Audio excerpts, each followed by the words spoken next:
Alan Viverette. I'm the tech lead for the Android support library. Hi, I'm Armas, and I'm a software engineer on Android support library. Hi, and I'm Kathy Kam, the technical program manager for the support library. And today we're going to be talking about what is new in the latest version of the Android support library, as well as some new things that you can look forward to in the future. And on this beautiful spring day in Mountain View, California, we're going to start with a little bit of spring cleaning. We're going to talk about some technical debt that has been building up in the support library. So, we're on Twitter, we're on Stack Overflow, we're on Reddit. Maybe we're on Reddit a little bit too much. But we noticed some basic aspects of the support library that were a little bit, let's say, messy. So we've reached out and spoken with developers and tried to find out some ways that we can improve the basics of support library and lay a strong foundation for future work. And we got a lot of good feedback, some very high level, some very specific. We know about the issues with showing and hiding the IME. But we drilled down to the basics. We got feedback on our Maven packaging, so our artifact and package names. Our Java packages have become a little bit confusing as support library has aged. And in general, we've built up a lot of technical debt. So like last year, we're going to talk about what's old in the Android support library first. So we started in 2011 with Support v4, and as I'm sure everyone here knows, that provided backward compatibility for devices running SDK4, the first public release of Android. And we grew. We gained libraries for watch components, car components, testing, support for SDK 13, 4, 11. So we have a lot more than just backwards compatibility now. But we still got these artifact names. So we've got Support v4, everyone's familiar with that, Support v13. Who knows what's in Support v13? Literally less than 10 people. Aramis knows. So, Support v13 at this moment contains nothing because our minimum SDK for everything is 14. v13 just redirects to v4. v4 actually redirects to a bunch of other components. These are both just umbrella artifacts on Maven. So, why do we have all of these weird versioning names in our Maven artifacts and in our package names? Well, they're kind of hard to change, but these are confusing. It's not a great place to start if you're new to Android development. We also have a lot of versions of all of these libraries. So recommendation is something that was added back in 23 and hasn't changed a lot since then. So we have 30 versions of basically the exact same library. And what does the versioning scheme mean here? Well, 24 means it was released at Google I/O when SDK 24 came out. We had an Alpha 1 corresponding with the first public release, DP1, Alpha 2 for DP2, Beta 1 for DP3. But it doesn't make a lot of sense for us to be corresponding to just the I/O releases. Wouldn't it be great if we had Alpha and Beta releases for every version of the support library? And wouldn't it be great if we didn't have to do that for every single library, even if it hadn't changed? So you may have seen like a 24.0 that should have had a little bit more testing. Maybe there should have been a beta 2 there. Or maybe you pulled in 25.4 and found some bugs that really should have been in alpha. So we've been doing a lot better about testing, but wouldn't it be great if our .0 releases weren't still alpha quality? So today we're going to focus on fixing how we structure our libraries, how we handle changes to them, and how we ship them to developers. And we're using this to form the foundation for Jetpack. And we're calling it Android Extension Libraries, or AndroidX for short. So welcome to What's New in AndroidX. We'll be talking about foundational features, foundational changes, new features, and what you can expect from us in the future. First, though, I'd like to talk about the relationship between Jetpack, which everyone may remember from the keynote, and AndroidX. So, Jetpack is a set of guidance, recommended libraries, and tools, and this is going to teach you how to create good apps. This may include libraries that are in AndroidX. This may eventually include libraries that aren't in AndroidX. And as guidance changes and evolves, you may see that some things in AndroidX become deprecated and are no longer part of the Jetpack recommendations. Also, it's got this cute logo. AndroidX, on the other hand, is the libraries themselves. These are guarantees about versioning, API surface, dependency structure, and we do not have a cute logo. So let's dive into details. What exactly is going to be changing? We're going to have logical, smaller, more scoped artifacts. So for example, if you're looking for View Pager, it's going to be in the View Pager artifact rather than support v4. You may remember the support v4 split that we did last year, where we split out to core UI and a number of other artifacts. We've done that again this year, so we have smaller artifacts. If you need View Pager, you just pull in View Pager. You don't pull in a bunch of other widgets that you may not need. This is, of course, non-breaking, like the split that we did last year. So if you pull in support v4, you still get all of that umbrella of libraries. If you pull in core UI, you still get View Pager and everything else. But you also have the option of just pulling in exactly what you need. So here's the split of the libraries. This is just a sample. So you'll see that support compat has been broken down into collections. This is a pure Java library. It's a jar instead of an AAR. It has no resources. You can use it with host tests because it doesn't have any dependencies on the Android package. Core is the backwards compatibility that you're used to from support v4. You're going to see less of the compat moniker in the future as as AndroidX is becoming the primary development surface for a lot of framework APIs. So here you can see if you need swipe refresh layout, you pull in exactly that. You don't get anything that you didn't need. We're also moving to versioning that makes more sense. So instead of monolithic releases that are tied to Google I/O, we're going to reset from 28 to 1.0.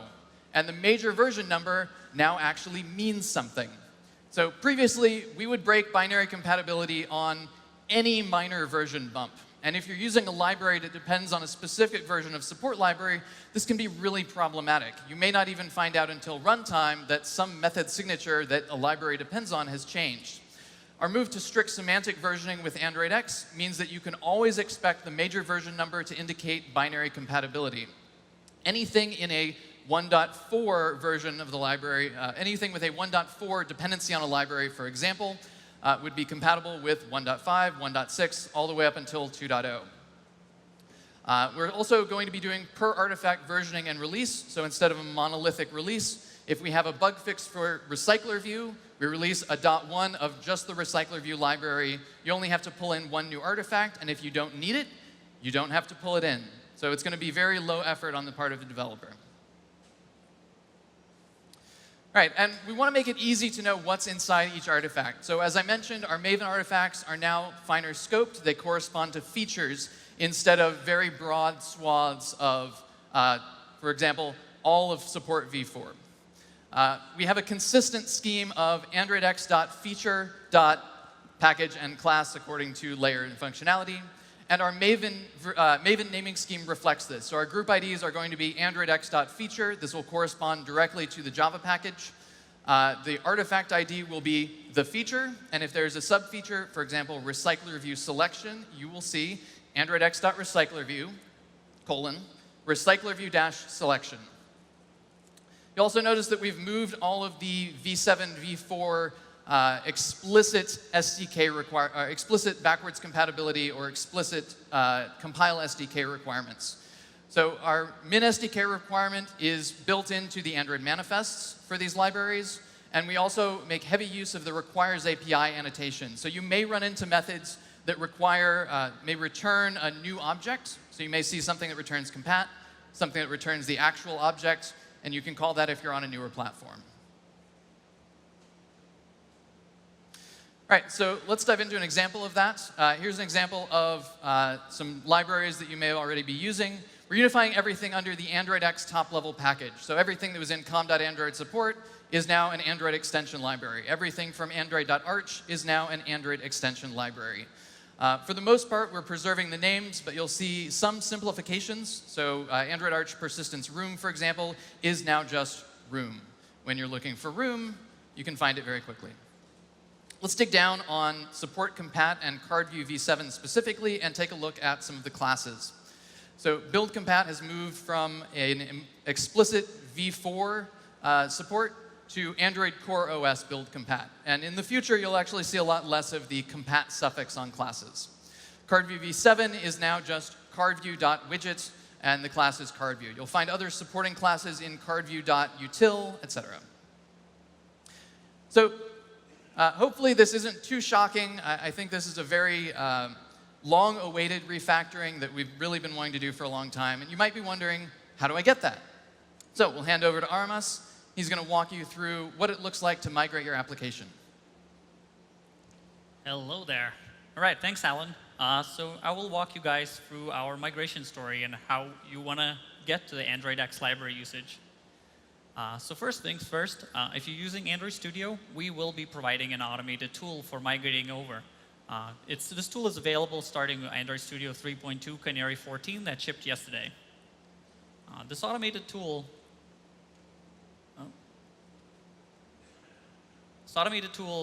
will be in the existing refactor menu that you probably, hopefully, love. And what we added is we added a new option that's called Refactor to AndroidX. And the single click will go and identify all the usages of Android support library old classes, and it will pull them up in the review pane where you're going to be able to see what has changed and what we're about to migrate for you. And after review, you click Do Refactor, and we'll go ahead and refactor. And what this will handle, it will go handle your source code, including your Kotlin classes. It will handle simple build scripts, unless you have something more complex, in which case we're going to publish maps of old artifact to the new artifact, so you can do the migration in a slightly more manual way. The migration will also handle resources, such as your layout files. And then finally, but not least, what you're going to have is we're going to handle migration of binary dependencies for ARs and jars. We know that many of you use third-party libraries that depend on support library, and there could be Glide or many other libraries. So to help you with that, we wrote a tool called JetAfire, and this tool performs binary translation using ASM, which jumps into the jar and goes and rewrites all the uses of the old support library to become the new support library. This handles code inside of the jar. It handles XML resources. It even handles ProGuard files. We will also publish a standalone jar that you can run manually if you'd like to have checked-in versions of these pre-builds that you depend on. And now let's jump to the laptop, where I'm going to give you a demo of how this tool works. And hopefully the demo works beautifully.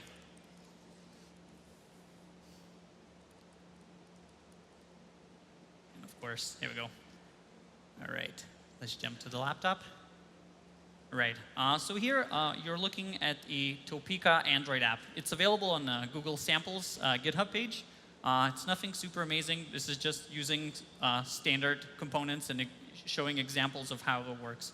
As you see in the Android emulator, I'm running this app. It works. You can click on things. But now what we're going to do, we're going to jump into the refactor menu, hit the refactor to AndroidX.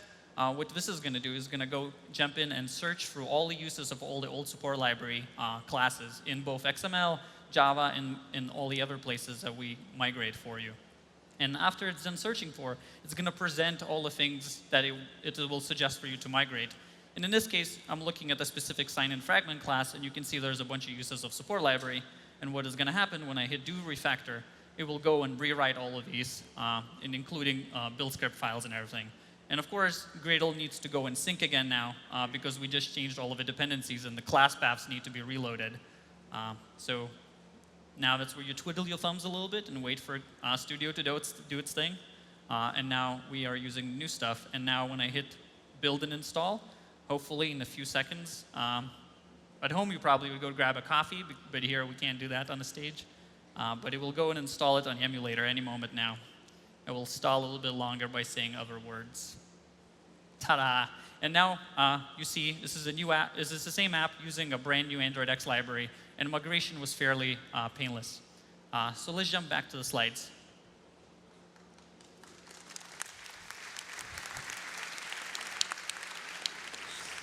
All right. Of course, some of you are not using Android Studio. And for those people, we will be providing a giant CSV file that has a mapping of old class to the new class. And that, in addition to the standalone JetAfire tool, you should be able to hook up together in your build system and your IDE to do the migration manually if you're not using Studio. So in summary, we are providing these tools in Android Studio 3.2, Canary 14, and JetAfire is already in Google Maven. However, this is coming in really hot. Even the demo that I was using is actually not using Canary 14. It's using Canary 15 that's shipping next week because we found bugs when we were trying to do the demo. So please wait until Canary 15 to start using this. But when you do, in Canary 15, please take a look at it, try to migrate your projects, and if you find any issues with it, please file bugs. We're very, we want this to make it as easy as possible. We want you to migrate and start using all the new stuff. However, we know migration takes time, so we will still ship Android Support Library 28.0 alongside of AndroidX. However, note that this is the last feature release, so this is kind of like a little bit of a timeline for you to kind of move forward. And if you want to know a little bit more of how this works behind the scenes inside of Android Studio, there will be a talk about Android build system at 6:30 in this room. So hopefully you can go and take a look at that. So it's not all about refactoring. We also added new features, and I'm going to walk you through some of these. So the first feature I want to talk about is the RecyclerView Selection.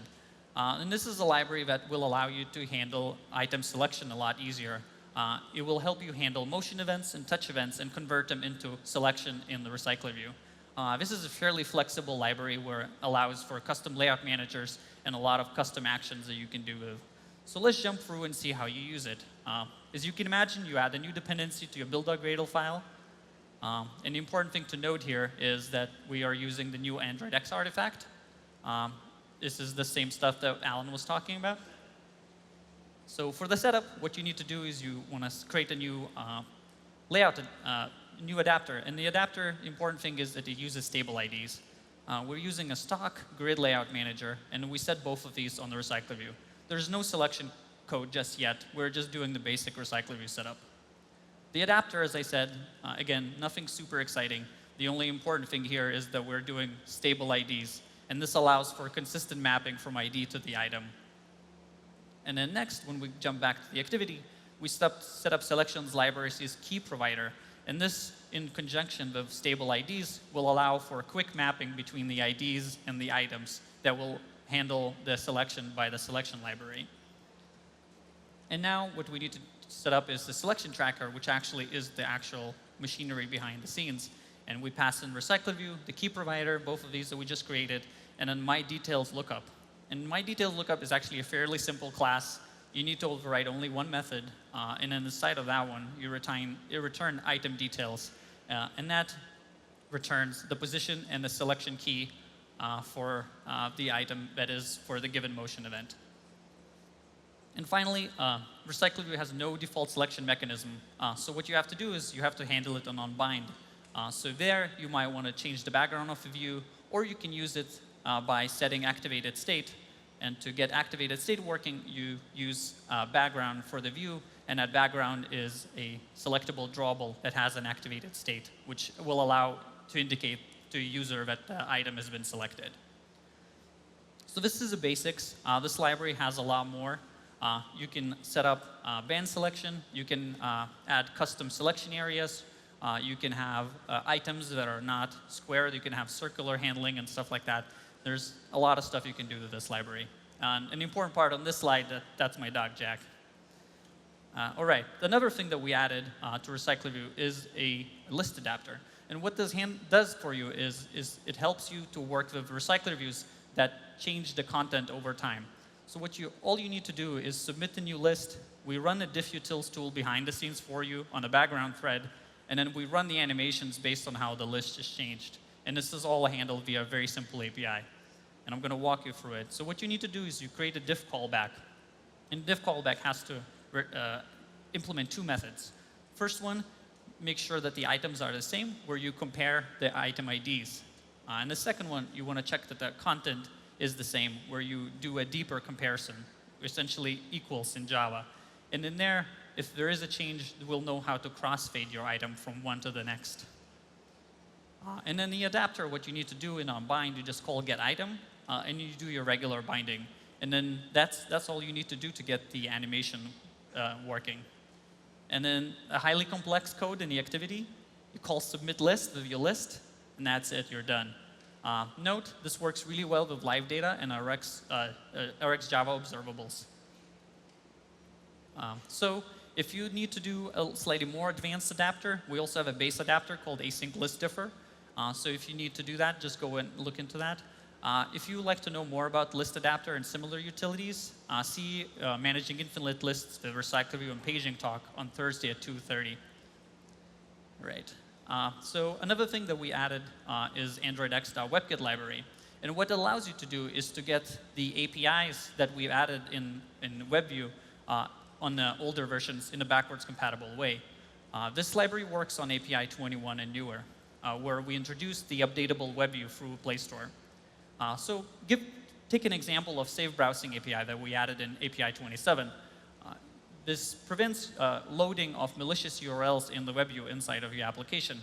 And previously, you could only use it on API 27 and newer, but now you are going to be able to use it on older devices. So similarly, we're going to add a Gradle dependency to get this working. Again, we're looking at AndroidX artifacts. Hopefully you got this by now. And then we check if the feature is available. And if it is, we start safe browsing. It's as simple as that. And you get the safer experience with safe browsing, starting with API 21 and newer. And similarly, many other APIs that we added since API 21 now will become backwards compatibly available to your application. So hopefully you'll check this out. So another library that we've renamed is Custom Tabs. This library became Android Browser. This doesn't actually change the functionality. It will continue to work with all the browsers that already implement this. So Chrome, Firefox, and Samsung Internet, all of them implement this. And if you're using it, it will continue to work. The cool thing about this, we added a new feature inside of the library, which is called Browser Actions. And what it allows you to do is allows you to hook into the context menu of the browser. So for example, now your Reddit app can finally open links in Incognito tab, which can be very handy. It works in Chrome, starting Chrome 66, and it will start working on other browsers when they adopt it. So again, to use this, it's fairly simple. You set up intents, pending intents for your browser action items, and this is optional. If you don't need any extra ones in your dialog, you can skip this part. Another optional part you set up is browser action tracking. So what this allows you to do is you can see what user ended up selecting inside of the dialog. And then finally, you just fire up the browser action dialog. And then you end up with something like this. And then you can do additional actions yourself, or you can hook into the browser. Whereas previously, you weren't able to do these via simple intents because browsers weren't interested in exposing a lot of this functionality directly. Another library that I'm going to talk about is HEIF-Writer. HEIF stands for High Efficiency Image Format. And we introduced this support to the platform for HEIF in Android P. And alongside, we're launching this library that allows you to take byte buffers, surfaces, and bitmaps and write them to the file. Currently, it is only API 28 and newer, so not super useful. But we are working on a backport that will allow you to use it on older versions. Again, usage is very simple. You fire up the builder to create a new HEIF-Writer object. In there, you can set up a bunch of objects like image size or quality. You hit build, and once you have it, you start writing to it. You put in bitmaps, and once you're ready and you're done with, and you want to write it out to disk, you call stop with a timeout. And the timeout can be 0 if you want to have an indefinite wait. An important part here is you want to do this work off of UI thread because you're going to be doing disk. And to tell you a little bit more about other features in AndroidX, I invite Kathy. Thanks. Thanks. Thanks, Aramis. So the next feature I want to talk about that we added in AndroidX is a feature called Slices. Slices is a feature that allows you to display content outside of your app. So the goal here is to have one reusable API that both the system and other apps can request content from your app. Today, we have already integrated with search.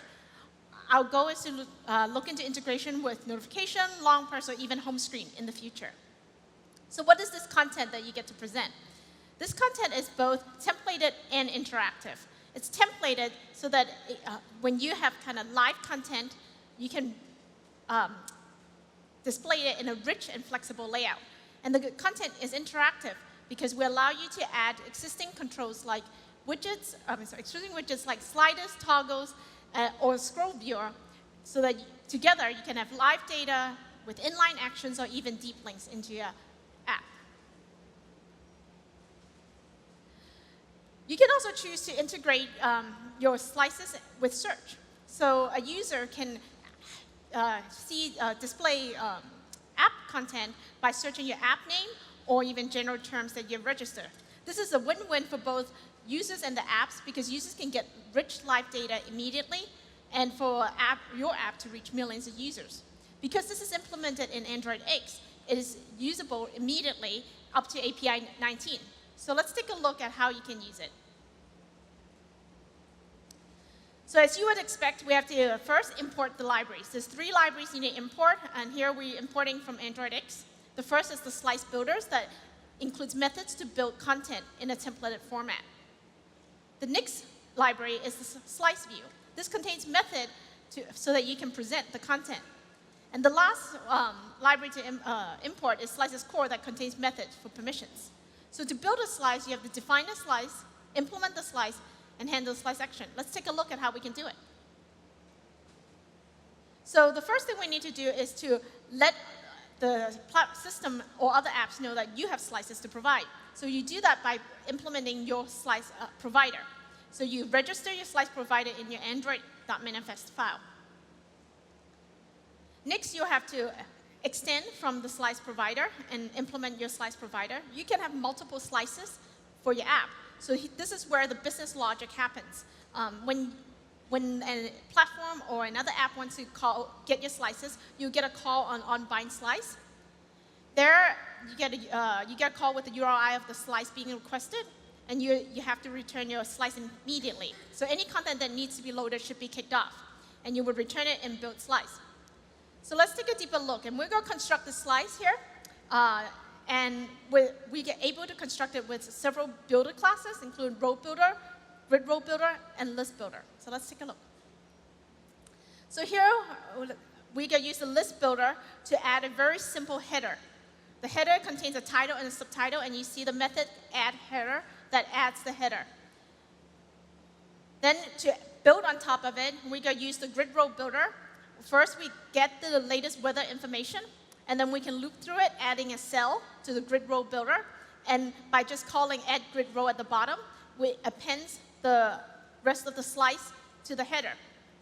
So what you get here is that based on screen real estate, if it is small, we'll show a shortcut slice. The shortcut slice pick up an image from your slice. So because we have the weather image, it'll pick that up. But if you didn't have an image, we'll show your app icon. And then if the screen real estate only allows for a small slice, it will be the header that's shown. And finally, if it has enough space, we will show the full slice. So to learn more about slices, there was a talk this morning that you can review. But I only just covered very basic of it. You can learn more about templates, permission, and integrating search in the other talk. And you can also meet the team at the office hour 10 tomorrow morning at 10:30. So the next topic I want to talk about is material component. We launched material components for Android back in support library 28.0.0 Alpha 1 in March. And we have also launched it for AndroidX yesterday. So as you know, material theming is designed to support great user experience. And we've made a lot of improvements since O. So one of the first things we've done as part of the AndroidX refactoring is that instead of being in android.support.design, we've moved it to com.google.android.material. We've done a lot of extensive usability study on how to make these widgets work well for you. So we have made them more usable and accessible. And we've updated styling so that you can better express your brand and included new UI components. So let's take a look. So here's an overview of the theming capability. On your right, there's a very brand-agnostic baseline, and on your left, there is the Google branded. All of the components can pull from the theme so that it makes it super easy for you to have app-wide theming. Let's walk through some of this in code. As you would expect, we'll have to import the library. Here, note that it is coming from com.google.android.material. And to use our baseline theme, you define, kind of set the theme to be material components.light. This is the kind of very brand agnostic theme for you to start with. And then we provide a whole bunch of attributes that you can override so that all the widgets within the app can pick up. So here we have defined primary color and text as in theme.xml. And then on top of that, you can also define attributes for different text styles. We have some that comes out of the box, but you can also define your own. And all the custom widgets, if you have custom widget that uses these attributes, it can also pick up the theme. So let's take a look at some of the components that we've updated. First off is text field. We've done a lot of research, and we have improved the touch target, making it more easier for input and making it more usable and accessible. We've also added new states to it, which includes focus state, error state, disable, and text counter. So we've kind of think through all of it from the start to make your life easier. Next up is button. As you can tell, you can just use button the way you use today. By setting the material component light theme, we'll automatically inflate this to the material button that understand our themes and pick up all the attributes that you have set previously in your theme file. You can also use custom attributes with these. And then we're also providing two updated bars for you. The first is the bottom app bar. The bottom app bar allows you to add app actions into your app.